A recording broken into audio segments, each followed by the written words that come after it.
If you torture the data long enough, it will confess to anything. This basically means we sometimes don't use data to make the most effective decision.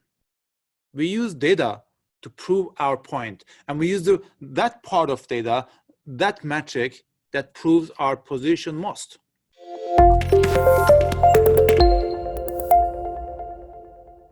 Today, I'm going to be talking about one of my favorite topics, measurement strategy, specifically measurement strategy for software as a service businesses.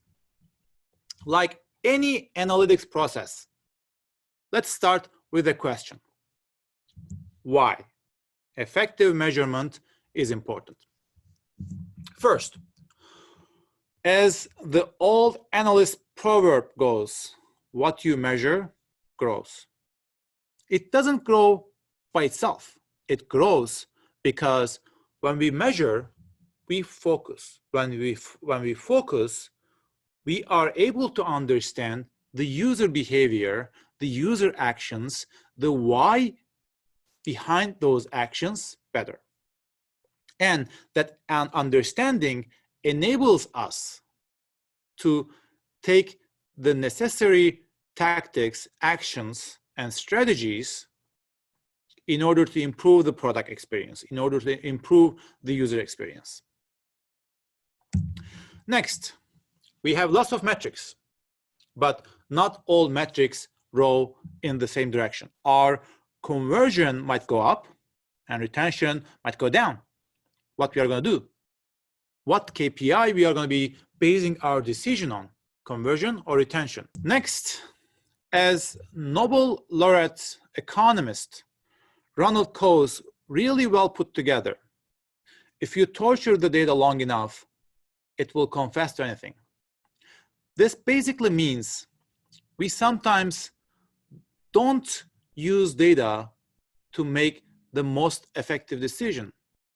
We use data to prove our point, and we use that part of data, that metric that proves our position most. It might be a cognitive bias, it might be a bad employee. Last, data galore. We have data flowing from everywhere.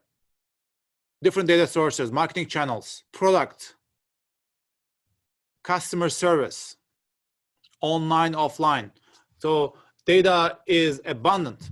It's a hot topic, but it can be a hot mess if we don't apply effective strategies. So how we can prevent that? How we can prevent that mess, that ineffective use of data? Basically, second question, how to measure? Enter frameworks.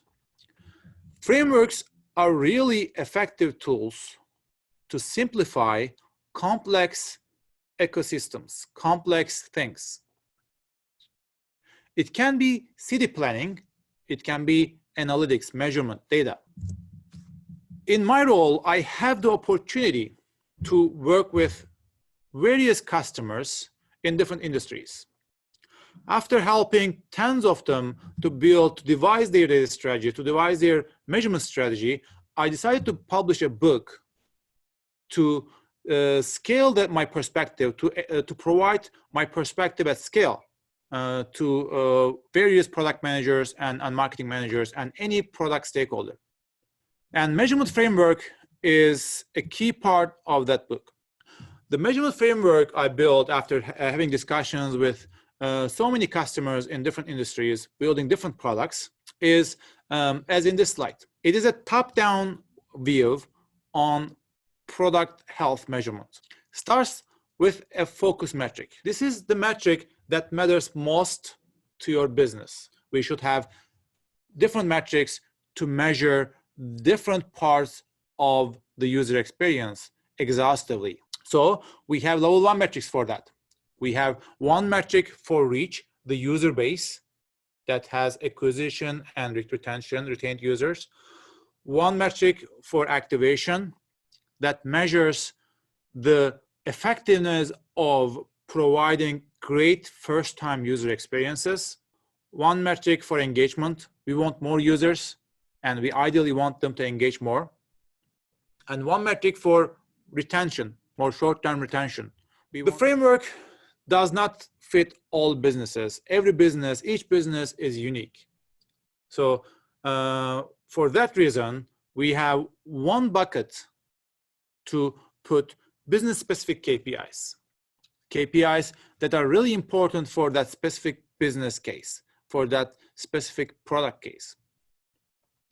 After identifying and establishing that level 1 metrics, we need to go down, one level down, and identify level 2 metrics, which becomes more tactical and which becomes more granular. It can be level 1s broken down by platform like iOS and Android, region like US, EMEA, APAC, segment, high, medium, low value users, or feature. Let's see an example for a SaaS business, which is a simple business, simple SaaS business, that's only action, or only key action is enabling the users to submit a form. So we want all the users to submit a form every day. So a good focus metric for this business could be weekly active users. And active here is users who submit a form, not the users who just come to product and do nothing or do the things that we don't necessarily want them as a key action. So after establishing key focus metric, we go one level down and we pick one metric for reach. Reach is the user base. The user base here is quarterly users, because for the specific business, if a user did not use the product for 3 months, it becomes dormant. There's no way, there's a little less probability that the user will come back and continue use the product. So a user who did not use the product for more than 3 months is similar as a non-user. So reach should have a time period limit, a time threshold.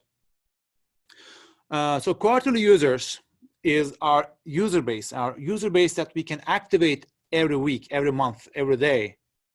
It is our ceiling for weekly active user metric.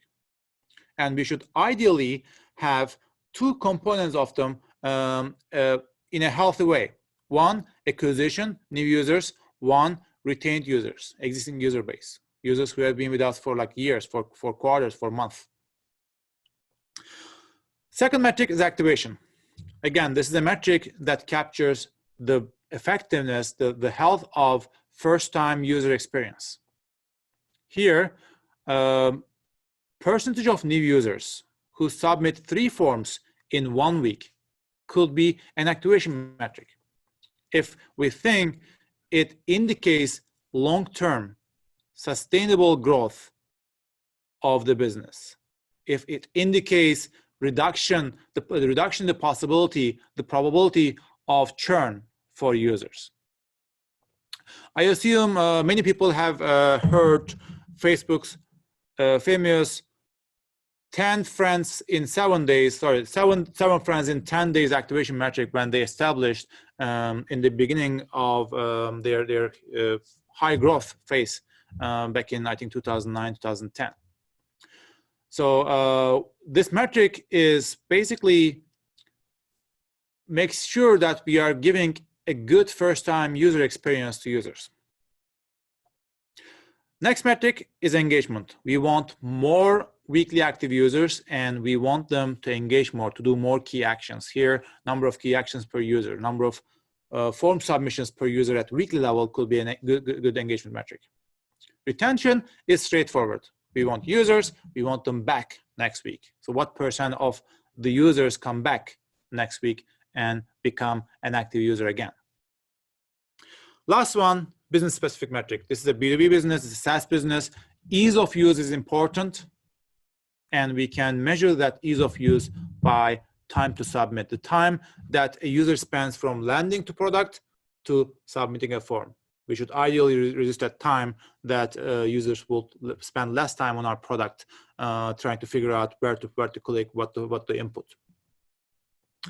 So the idea here is establishing a top-down framework to have a bird's eye view on the product success.